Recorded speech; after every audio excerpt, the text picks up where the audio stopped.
Fahameramatsika tsy ray avindray tratry ty alady maraina fa 7 amby roapolo ny volana aprily ity. Manana fahasoavan'ny tompo aminao izay manaraka tsy tapaka ihany koa fandraisana ny ten'Andriamanitra eto. Alohan'ny dirantsika ny amin'ny mofolainan'io dia hivavakisika. Raina tsara indrindra tantroa mbola faly ny foana miantso inaranao amin'izao maraina izao.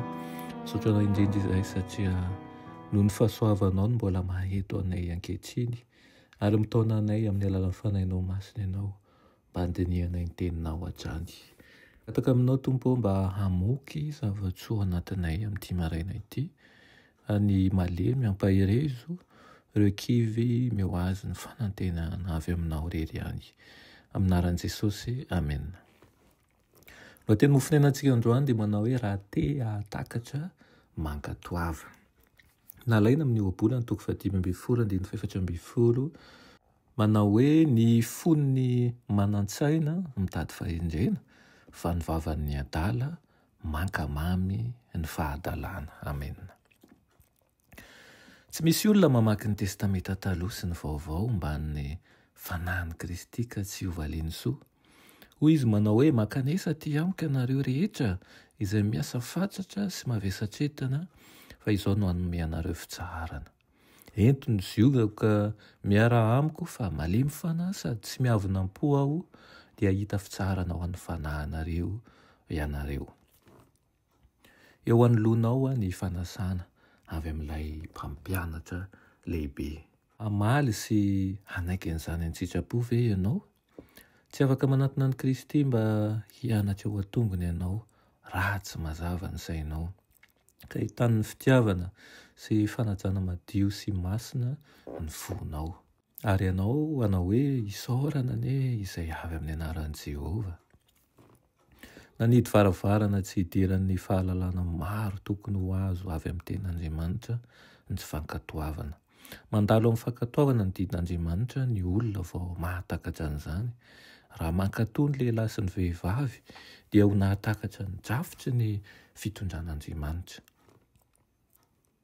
Ho nanokatra ny varavaran'ny lanitra ahitan'ny olona fahasoavana sy voninahitra ho afa-tanteraka amin'ny izao toetrana ankehitriny izao ny olombelona, na amin'ny endrika, na amin'ny fiteny, na amin'ny hira, satria nazahoany fahamendrehana ny fitrandrana ny haren'ny fahamarinana. Tsy hanjavozavo ao an-tsaintsika tahaka ny an'izao tontolo izao ny zava-miafy ny famonjena, ny fankatoavan'i Kristy ho nofo sy ny sorona fanavotana nataony. Tsy vitany ho nahatakatra tsara kokoa izany izy ireo, fa ho nankasitraka kokoa izany ihany koa.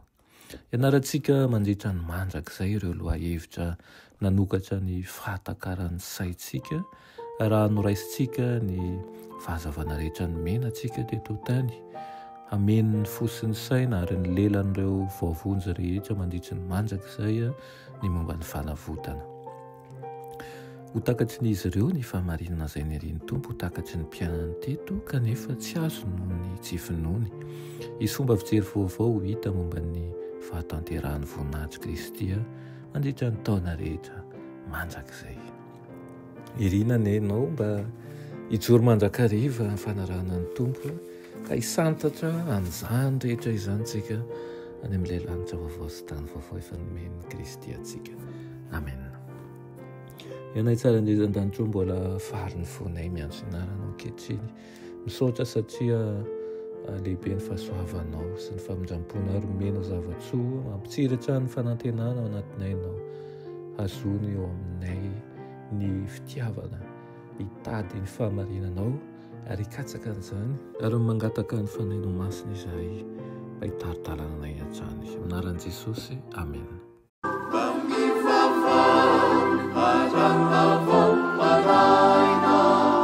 Saru vile,